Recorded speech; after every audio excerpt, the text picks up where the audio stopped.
adianta querer ser e perecer, com mal ao seu redor só vai sofrer. Todos gostam de você, mas é você que não quer ver, só faz o mal acontecer. Doença, adicção, compulsão, traição, ilusão. Doença, adicção, faz mal, não quero não ver o meu ou teu caixão. Por favor, presta atenção. Difícil eu sei que é e só por hoje tamo de pé. Então seguimos até quando o Pai Supremo quer. É fato verídico, mano, é adicto. A gente está contando com o apoio aqui hoje da Luciana. A Luciana, a gente descobriu, né, a Luciana numa reportagem, numa entrevista que ela deu para o programa Altas Horas, falando sobre uma experiência real, né, e da vivência dela, o envolvimento dela com álcool. E aí a gente achou interessante trazer para a gente discutir um pouquinho o tema. Antes da Luciana se apresentar, a gente trouxe uma estatística aqui, duas bem interessantes, e olha que curioso, né, o Ministério da Saúde trouxe essa informação bem recente, de 2015. Em torno de 66% dos adolescentes entre 13 a 15 anos já experimentaram bebida alcoólica alguma vez na vida. Muito cedo, né? A gente fala, pô, 13 anos, parece uma criança ainda, né? Muito jovem. E ao mesmo tempo traz a seguinte informação: 24,3% dos motoristas brasileiros assumem dirigir depois de ter consumido bebida alcoólica. Lu, se apresenta um pouquinho então pra gente. Bom, primeiramente, bom dia. Obrigada pela oportunidade. Confesso que eu tô um pouco nervosa. Essa é a minha segunda palestra. Eu tenho até usado uma garrafinha para simbolizar que quando eu ficava nervosa antigamente, eu sempre anestesiava o sentimento, né? Eu sempre procurava motivo para beber, né? Eu ficava feliz, eu bebia. Ficava triste, eu bebia. Estava nervosa, eu bebia. Então eu sempre tenho levado a garrafinha para simbolizar essa questão. Eu sou uma alcoólica em recuperação, eu tô há 1 ano e 9 meses sem beber. Eu tenho 30 anos. Primeiramente quero dizer que eu não tenho feito esse trabalho de conscientização para dar lição de moral, nada disso.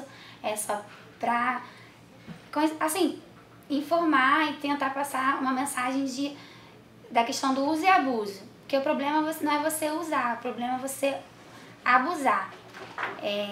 O álcool é uma droga, né? Apesar de ser socialmente aceita, é uma droga, mas que muitas pessoas não encaram dessa forma, né? Quero deixar esclarecido também que o alcoólatra não existe ex-alcoólatra, né? Eu sou alcoólatra eternamente, interna vigilância. Então, assim, às vezes as pessoas erroneamente, por falta de informação do próprio governo, né? Eu acho que falta uma campanha de esclarecimento. As pessoas falam, ex-alcoólatra. Não, na verdade, existe o alcoólatra na ativa, que é quem está bebendo, e o alcoólatra em recuperação, que é quando a pessoa cessa o uso e o abuso da substância. Eu confesso que eu vivia muito de aparência, assim, porque as pessoas da rua, elas me achavam agressiva, maluca. O estigma social do alcoólatra é aquele que bebe todo dia, que fica na sarjeta. E não, na verdade o alcoólatra é aquele que ele bebe, ele não tem... Ele é impotente do efeito do álcool em si próprio, independente da quantidade consumida, e o beber compulsivo em excesso. Porque uma coisa é o porre esporádico, né? Você, numa ocasião especial, numa festa de casamento. Agora, outra coisa é você, sempre que você bebe, você sempre enfiar o pé na jaca e sempre ficar bêbado. E fazer isso, mesmo você vendo as consequências negativas. Tanto que é comum a pessoa acordar no dia seguinte e falar assim, eu nunca mais bebo.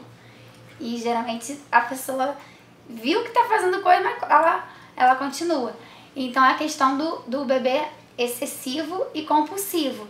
E de você, quando o álcool começa a afetar ambiente familiar, ambiente de trabalho, relacionamento, é hora de você repensar a sua relação com o álcool. Dados estatísticos dizem que da população brasileira 10%, né, são afetados com alcoolismo. Então, assim, é uma minoria, mas é uma minoria que 10% é gente pra caramba. Apesar da maioria esmagadora poder beber sem causar problema pra si e pros outros, 10% é um número bem alto que eu acho que não tem a devida atenção. Eu tive muita dificuldade de me reconhecer alcoólatra, porque eu tinha esse estigma, né? Que alcoólatra era quem bebia todo dia. Então, assim, eu bebia final de semana. Só que meu final de semana, ele começava na quarta. Assim, eu bebia de quarta a domingo. Assim, quarta era a desculpa, vou pro barzinho pra ver o jogo. Mas eu não ia ver o jogo, gente, eu nem gosto muito de futebol. Mas aí, minha amiga, vamos ver o clássico. Quem vai jogar? Não sei, mas é clássico. Aí quarta, por causa do futebol. Aí quinta, que era muito perto da sexta. Sexta, final de semana, sábado, domingo. Então, assim, digamos que eu me dava pausa de segunda e terça. Mas se também tivesse programa, eu ia beber. Então, depois do primeiro gole, eu não parava. Às vezes eu saía querendo voltar cedo, mas era de bar em bar, de bar em bar. Depois, Quanto que você bebeu a primeira vez? Então, a primeira vez que eu bebi foi com meus pais. Quantos anos você tinha? Eu tinha em torno de 16, 17 anos. Quando eu era mais nova, assim, 12, 13, eu odiava a bebida, gente. Eu odiava, assim, meus pais beber cerveja, eu tinha nojo, aquele cheiro de cerveja. Em recuperação eu tenho buscado novos hábitos e novidades. Eu também me via sempre fazendo a mesma coisa. Todo final de semana eu ia geralmente pro mesmo barzinho, a mesma boate, os mesmos programas. Porque assim, eu saía de noite, geralmente chegava de manhã, acordava de ressaca, não curtia o dia. Aí sem beber eu vejo que eu curto a noite e o dia, porque sem beber eu não acordo em estado comatoso e consigo aproveitar a noite e o dia. Ou seja, eu achava que estava ganhando vida e estava perdendo vida. O álcool, ele afeta diretamente o cerebelo, né, que é responsável pelo equilíbrio. E aí uma hora eu fui no banheiro, aí eu desequilibrei e caí nas pedras da Boa Viagem. Eu levei 6 pontos na cabeça, fiquei toda roxa, podia ter acontecido algo mais sério. E esse episódio foi assim, do repensar de vida. Mas não foi quando eu cessei, daí foi em outubro de 2014 e eu vinha parar mesmo de beber em janeiro de 2015. Então eu tive em torno de mais 3 meses. Mas foi quando eu comecei, sabe, o repensar, o processo de mudança mesmo, de começar a levar a sério a questão em terapia. Foi um acidente que te puxou pra isso, assim, ó? Foi um acidente que me deu um estalo, né? Tá na hora de pensar. Aí aqui ressacas, eu tinha muito, tanto física quanto moral. As morais são as piores, que é você acordar no dia seguinte, ter as pessoas ficarem chateadas com você e você às vezes nem lembrar. Por quê? Justamente pela questão do apagamento, porque apagamento é quando você bebe e você começa a operar no automático e você não lembra de muitas coisas que você faz. Às vezes eu acordava no seguinte em casa e nem lembrava como é que eu tinha chegado, e minha mãe chateada comigo, enfim, tinha muito apagamento. Cheguei com alucinação, muita gente associa alucinação a drogas ilícitas, mas isso é um mito porque acontece sim com o álcool. Como eu disse, o álcool ele é muito subestimado, as pessoas esquecem que o álcool é uma droga. Eu até tenho sonho que um dia o álcool vá pelo mesmo caminho do cigarro, porque eu acho que justamente por ele ainda estar na televisão e patrocinando evento, eu acho que eu acredito que ele perdendo espaço, que talvez tenha uma conscientização maior. Mas eu cheguei a ter alucinação somente com o uso de álcool. Por exemplo, eu moro no 10º andar e eu cansei de ver gente na minha janela, eu gritava, mãe, isso aqui é... E rato no quarto, assim, tem muita atitude que eu tive que eu falo, cara, não é possível. Assim, muitas atitudes que não condiz com a minha criação, com os meus valores. E, além do acidente, citar físico, né, eu também tive comas alcoólicos, tive em torno de uns 4 comas alcoólicos. Não desejo pra ninguém, gente, porque é horrível. Porque, como eu disse, eu procurava vida de forma errada, né, e eu achava que aquilo era liberdade. Na verdade, eu estava numa prisão, porque o álcool, assim, digamos que tinha transparente uma gema com um copo.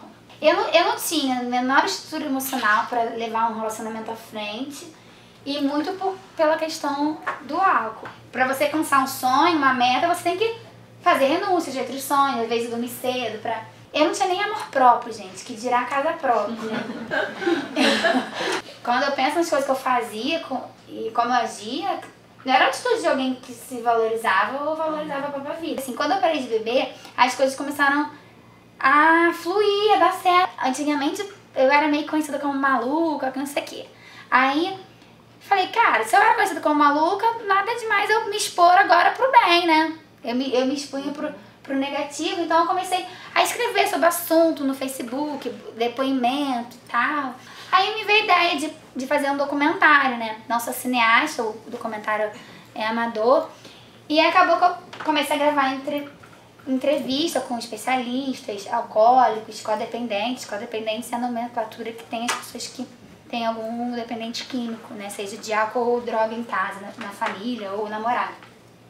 Comecei a coletar esse material e, como eu disse, nada que eu aprendi ficou pra trás, né? Eu mesmo escrevi um release, documentário, mandei.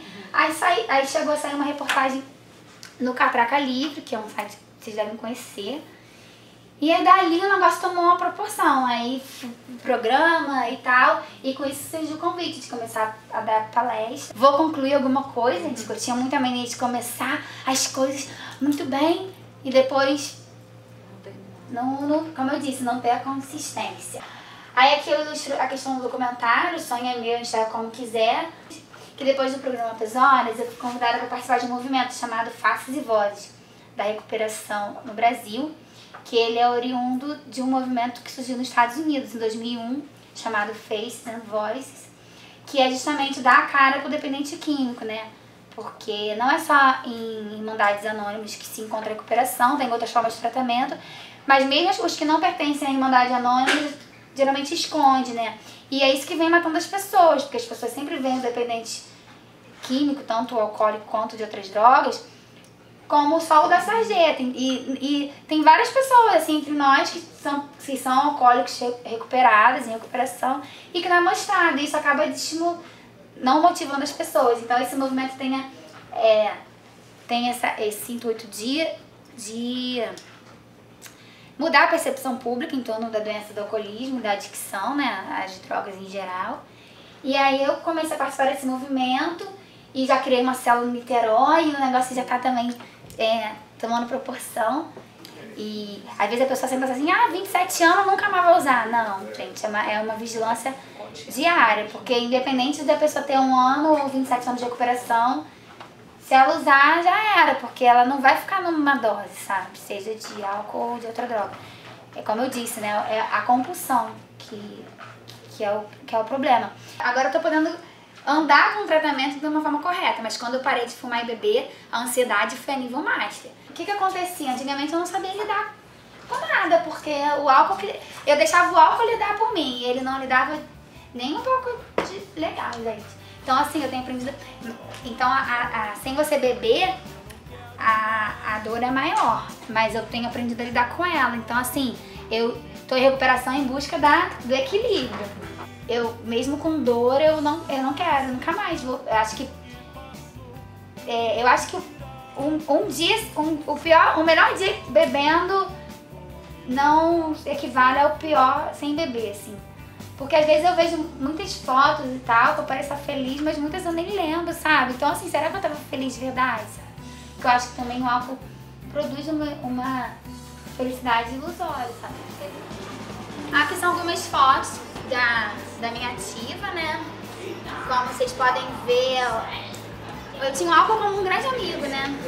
Assim, endeusava o álcool, como eu disse, a questão do glamour. E vocês podem ver que eu sempre gostava de dose grande. Tipo assim, esse copo aqui é uma, nesse dia eu devo ter bebido uns 7 desses. E o Only Live Once, que diz que você só vive uma vez. Então eu levava muito esse lema na minha vida. Mas será que isso era viver de verdade? Então eu, numa das idas no banheiro, eu desequilibrei e caí nas pedras. O acidente foi em outubro. Me ferrei toda, gente, outubro. E mesmo assim eu continuei bebendo, acredita? Essa frase aqui, inclusive eu tatuei ela, tem uma tatuagem aqui na coxa, que essa frase pra mim diz muito sobre o caminho que eu resolvi escolher, que é: não existe caminho novo, existe um novo jeito de caminhar, porque a vida continua a mesma, mas a vida e as situações continuam a mesma. O que muda é o meu posicionamento e os meus hábitos diante delas. Só que depois que aconteceu esse acidente, foi quando eu comecei a repensar minha vida, né? Eu ainda tava com os pontos, estava sem beber forçada por causa dos medicamentos, mas fui pra prestigiar esse evento. E aí teve o coquetel lá de lançamento, e aí depois que o coordenador falou que já podia beber, a Luciana, pô, um negócio top, eu tinha que beber, né? Eu tinha esse pensamento. Aí eu comecei a beber, aqui eu tô bonita, gente, mas o final da noite também foi trágico. Conclusão, no dia seguinte eu acordei, aí ela tava cheia de roxo assim no braço, falei, Mariana, o que é isso? Ela, o que é isso? Isso é você. Ontem que tava tentando ligar pra fulana, eu te pedi, você me jogou longe no armário. E eu nem lembrava. E eu nem lembrava, porque bêbado fica forte, gente. Enfim, lamentável. A primeira saída que eu fiz sem beber foi uma prova de fogo, gente. Porque essa festa aqui, nossa, eu tinha tanta bebida. Eu comecei a desenvolver meu lado espiritual também, que tava muito esquecido, né? Assim, o álcool eu desci a espiritualidade, a moral, o financeiro e o físico, né? Quase morri. Porque não tô falando de religião, agora espiritualidade, isso daí não existia pra mim. Como eu disse, eu frequento grupos de muita ajuda. E assim, as experiências que eu vejo dos meus amigos que já recaíram é muito ruim. A recaída é sempre pior. Então assim, eu não dou chance pro azar. Aqui é um pouco do caminho que eu tenho seguido, sem o álcool. E aí eu também adiciono que eu também era tabagista, eu parei de fumar também.